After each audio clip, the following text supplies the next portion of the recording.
afternoon. Howard Wiig, ThinkTech Hawaii, Code Green.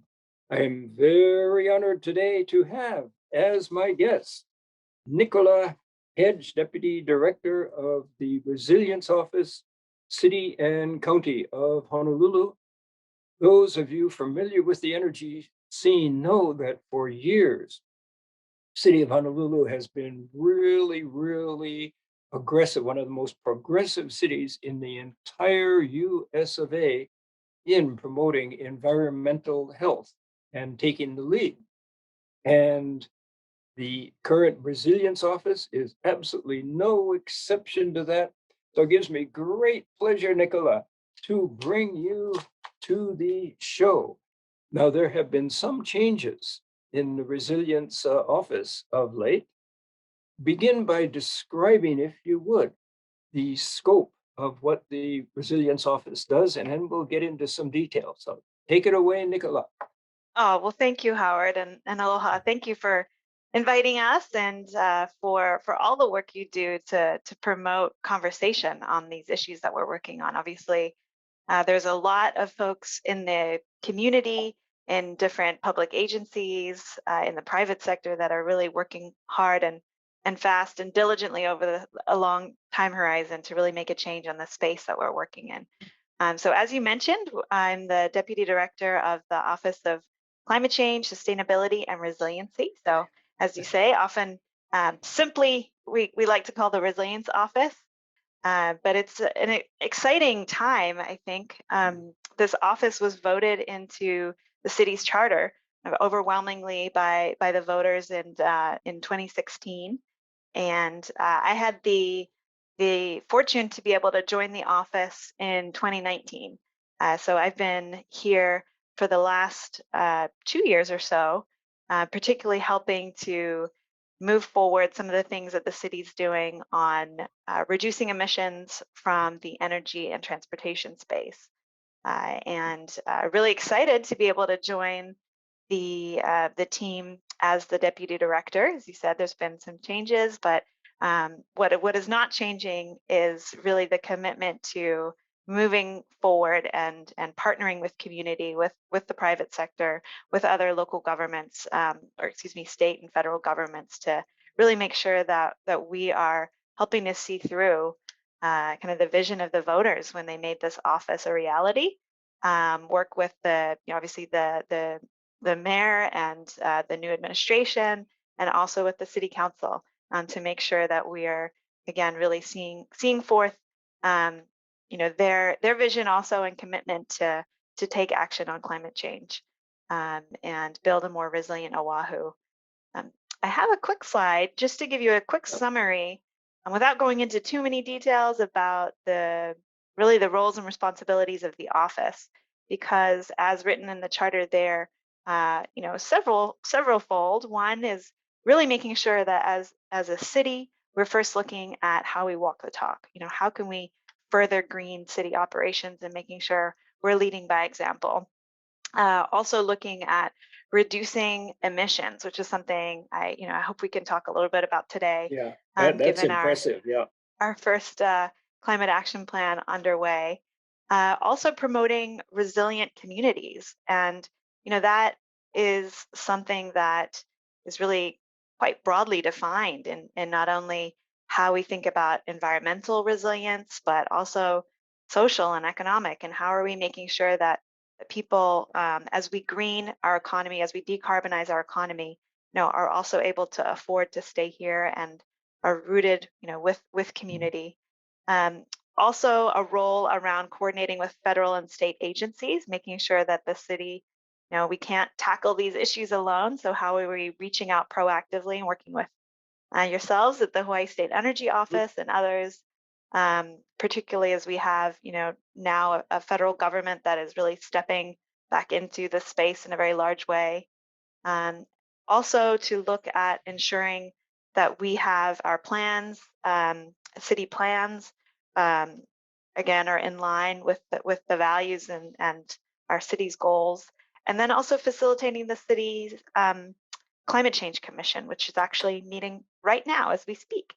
Mm. And then it's something that is as a relatively new body, also with a city charter amendment that's here to um, lend more expertise to the city and provide some advice to the city about how we go about meeting our goals. Very, very ambitious. I assume that the office has at least 20 on the staff. Indeed. Like every layer of government, we're always trying to be nimble. Mhm. We have a few staff positions, and then we're also really lucky. We've been participating and hosting an AmeriCorps Vista program. So Mhm. that's been a really exciting way to also have a pipeline for lots of young leaders in this space to come forth and provide their capacity, build our capacity, particularly as a new office and as the city puts, its feet more firmly in this space. Yeah, we're always looking to be nimble and leverage a lot of partnerships because Yeah, these issues are big and broad, and we can't do it alone, even with as many staff as you can think of. So the energy office has 3 interns, naturally very young, and I am so impressed with how, as you said, nimble they are and how savvy they are. You give them a task, they don't know a whole lot about it, and they just research, research, research, and boom, just within weeks, they're participating actively in programs. oh, So absolutely. to have those Vista people with you. Yes, no, it is great. And I mean, just globally, you see the voice of youth and the sense of urgency that they have on these issues really coming to a fore. And so many young people are stepping up locally, whether it's through the Hawaii Youth Climate Coalition or the many other forums that youth are coming out. We certainly see that a lot over the last couple of years in those young people really stepping forward, not just in these internships and Vista programs, but also to make their voice heard at council. Yeah, yeah. I can kind of anticipate what the young people I know will be doing in 10 years. They're going to be in leadership positions already in 10 years. Yeah. Hopefully they've got our jobs here. Mhm. So, what are your particular specialties within the resilience office?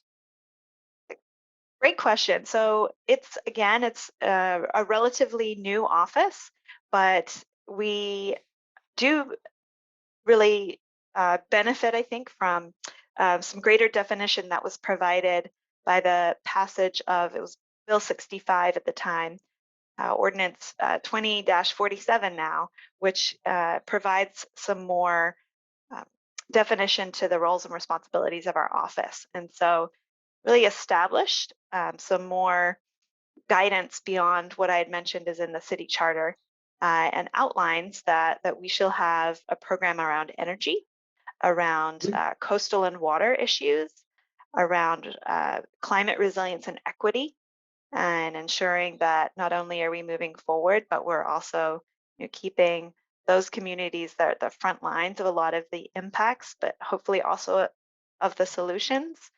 Also a program around food security and sustainability. Some focus on zero waste, and then also on pre-disaster, and then also and hazard mitigation, and also long-term disaster recovery. So I'd say a broad set of issues, but the really exciting thing I think about this role and the opportunity is that we work very hand in glove with the other city departments that are Mhm. really working on a day-to-day basis, implementing projects on these fronts. So we're certainly just a piece of the pie in the solution set at the city and county. Yeah, see, was going to say maybe you're the catalyst, but maybe you think of yourself more as partners with each of the different city agencies and then hopefully with different state agencies also. Absolutely. I think we are trying to find the best role for us in the different issue areas. Some, Mhm. I think, we'll continue to run fast to catch up with where some of our city departments are, and others really trying to help innovate and particularly this time try to identify new areas where the federal government might be providing funding where we can help ensure that Honolulu is able to get its fair share and make and see Mhm. more of the projects and ideas and concepts really come to action and fruition over the next few years. Yeah, and you're right. We're going to be just deluged with money pretty soon. Very nice problem to have. And I've noticed that some government agencies, when they get a big chunk of money, they can't figure out how to spend it. And they get a lot of criticism for that. But I am assuming that you guys are already anticipating this tsunami of money, and we'll get to real tsunamis pretty soon here. But Well, to say this is what we're going to do with the funding once it comes. good news is, Howard, Mhm. there is a lot of definition to our goals. As a city, we have already laid out some ambitious goals around working towards net neutrality in carbon emissions by 2045, along with the state, to transform Mhm. our city fleet of vehicles to ensure that they're powered by clean, clean energy, renewable energy by 2035, Mhm. helping to work again with other stakeholders to transition the island-wide vehicles towards renewably powered by vehicles by 2045. And so, we're really using that along with the Oahu resilience strategy, which was something that this Mhm. office, again, worked with many stakeholders, a lot of community inputs, extensive community input over the last 3 years to help guide really the approach and the kinds of things that we can link arms with other city departments, other entities in the community Mhm. and pushing forward. And so you see here just the kind of definition that was established of what resilience is, really building the capacity of not only individuals, but communities, institutions, businesses, systems to really survive, adapt, and thrive. No matter what kinds of shocks we can experience, and obviously, right now, we've got a big one with the impact of COVID on our economy, and so we're really, I think, the good news is again that there's a lot of the themes from that resilience strategy that will carry us forth, as we look to recover from this pandemic and put more folks back to work and invest in key sectors that can help drive cleaner, greener growth and take the kinds of improvements to our transportation system or energy system that can not only increase our ability to reduce emissions, but also to um, put again put more emphasis on clean energy jobs and also other improvements that can reduce emissions but improve people's quality of life around how they get around. So there's, I think, a lot of great um, strategies and a framework for us to follow. And so it's really up to us to make sure um, that we're really connecting the dots and making sure that again we draw down what we can for Honolulu. You mentioned green jobs, and something that the Hawaii State Energy Office is working on is there's solar farms coming up, with the panels and then the battery storage.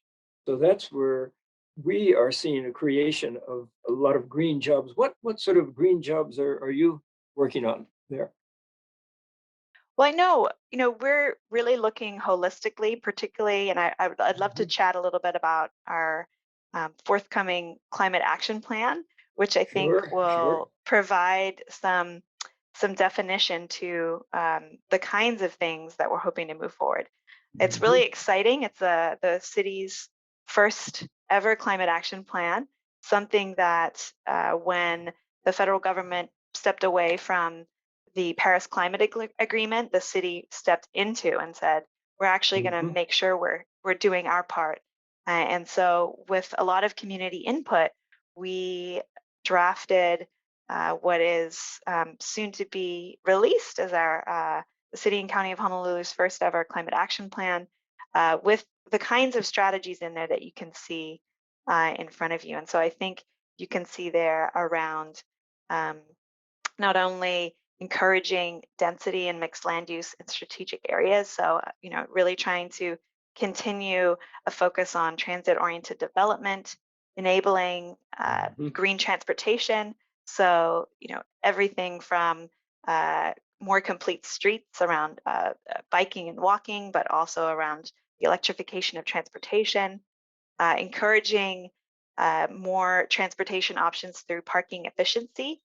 We don't want to continue to pave paradise unnecessarily. So what can we do to Mhm. make sure that the parking we have is used most efficiently and effectively and balanced with other ways that people want to get around and use our streets, whether it's walking, biking, using transit, carpooling, all the ways that people are trying to get lots of deliveries now.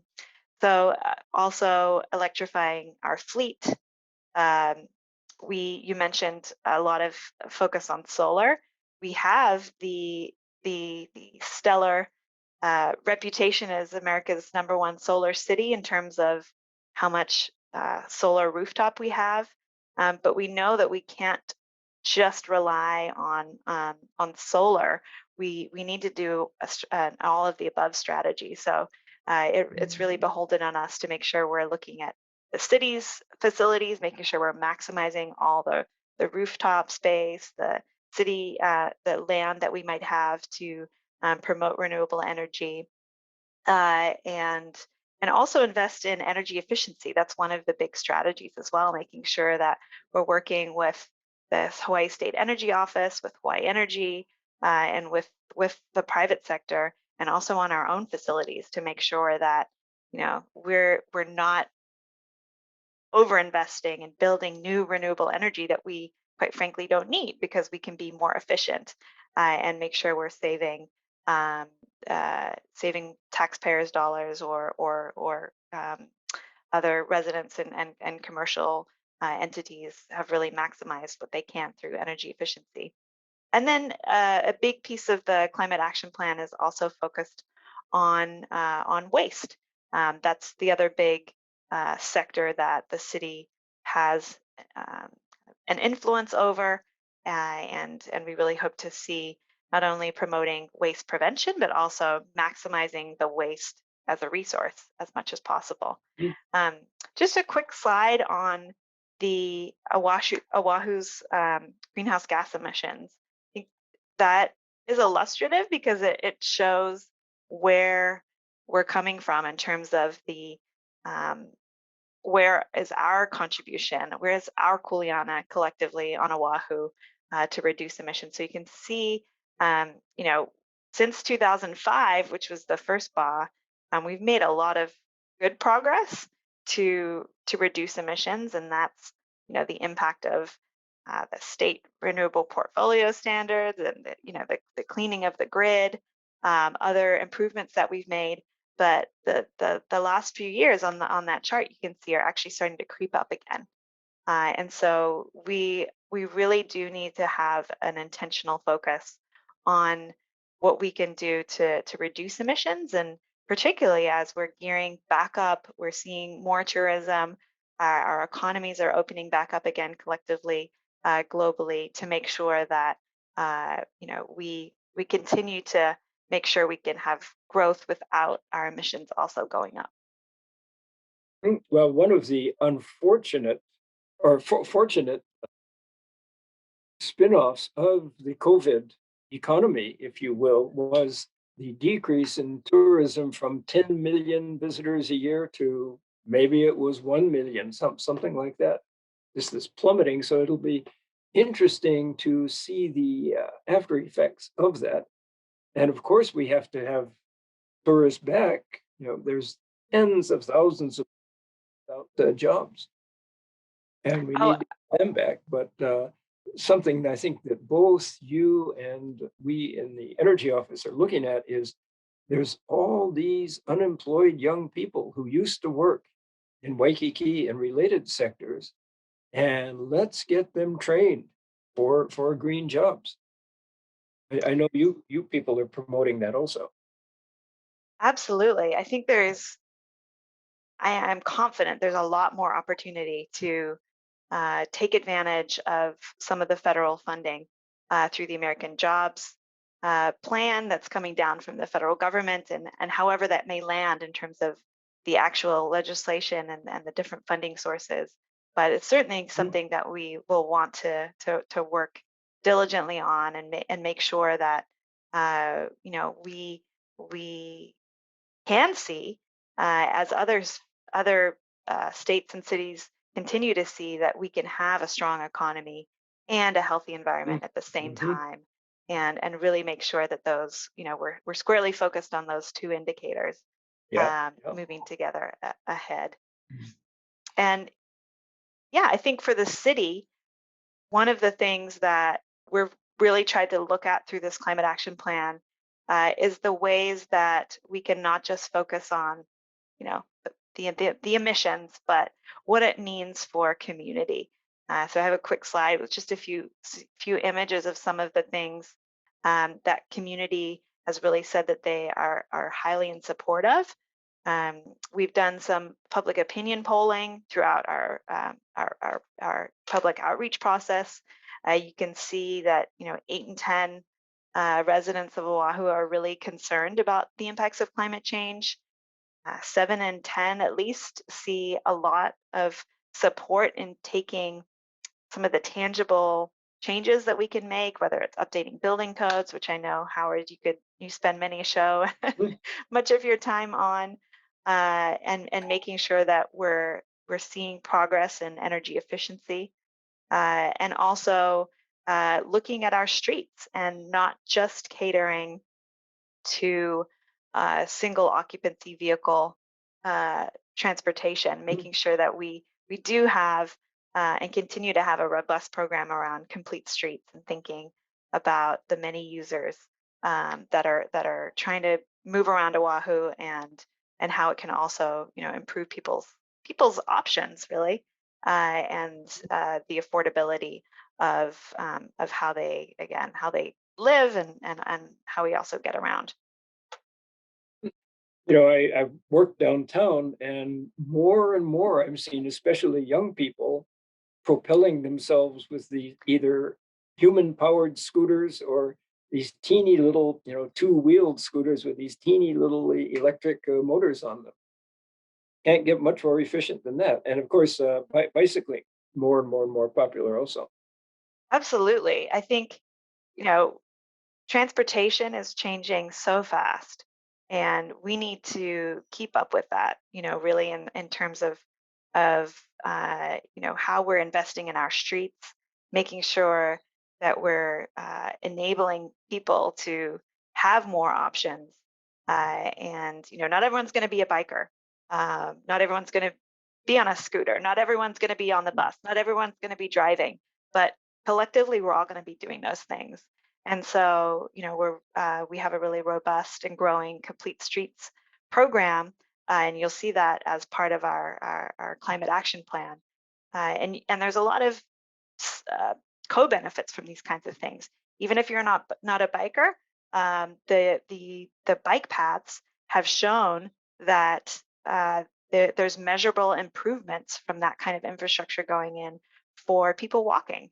And I think it's, people, um, we start to share the road more and be more aware of others as we're driving as well. So I think we're really focused on trying to find those shared benefits to improve quality of life. Um, Whether it's, again, you're out biking, walking, trying to get into an electric car, taking transit, or particularly you're passionate about making sure that um, we grow in a more transit oriented way so that we're collectively minimizing our footprint of the roads and transportation. Yeah, I don't know about you, but I, as Mr. Green, am extremely guilty of propelling all of my 160 pounds around with a car. It's a light car, but it's still 2,000 pounds of metal and rubber and plastic just to get from point A to point B. It's really, really quite insane. when you think about it. Yeah, I mean, it is. I think we have more cars on the island almost than we do have registered drivers.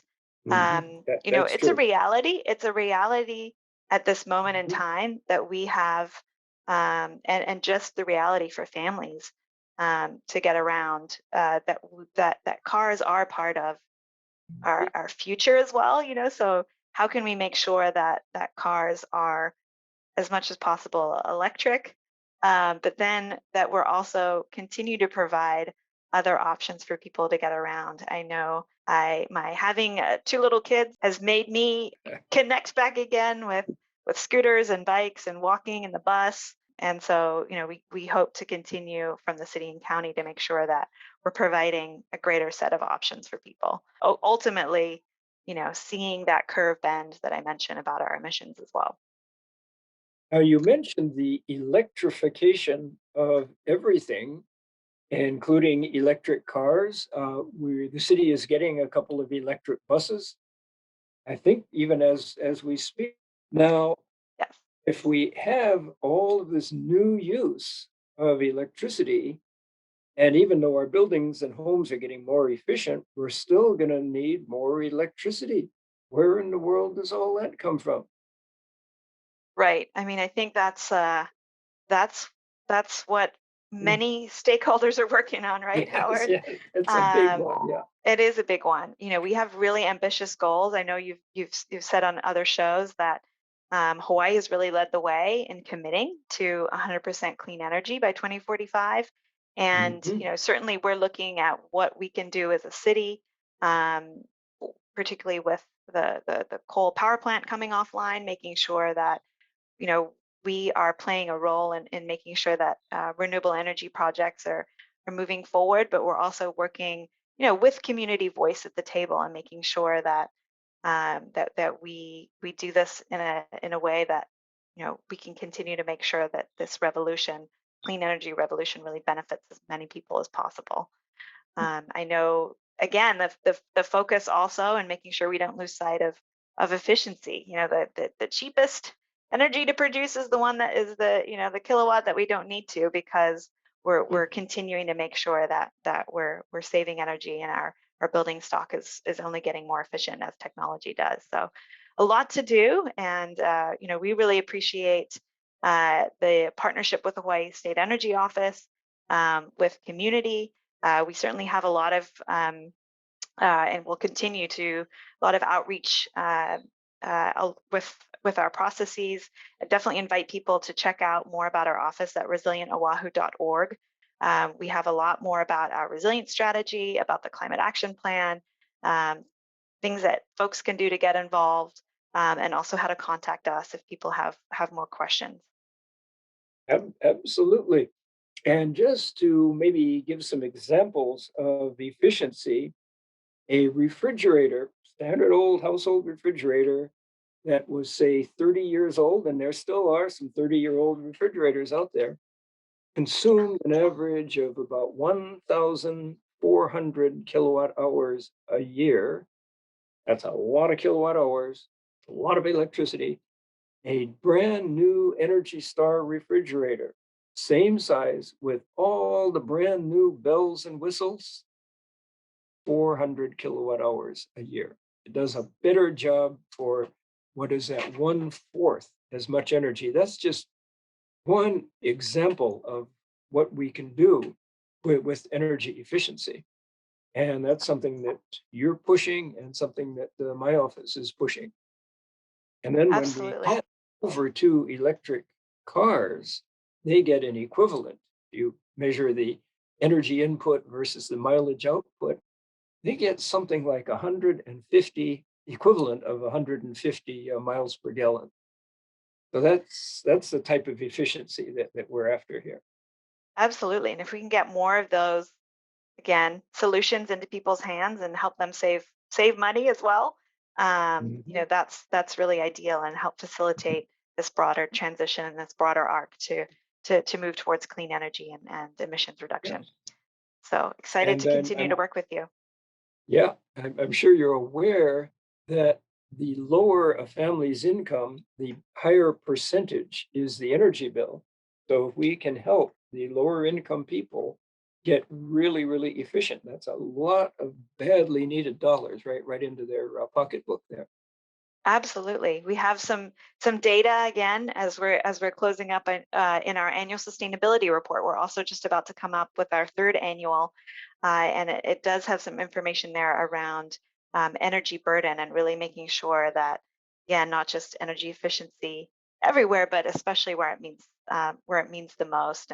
And you're spot on that for a low income family, every dollar saved really means that much more. So think it's a great guide to make sure we're focusing our resources effectively. And on that very, very cheery note, the time has come to bid fond farewell to Nicola Hedge, Deputy Director, Office of Resiliency, City and County of Honolulu. Thank you so much for being my guest, Nicola. Thank you, Howard, and thank you for all of your listeners for paying attention to these issues and being a partner in them. We need you. Yeah, and we'll see you in 2 weeks with Code Green Hawaii.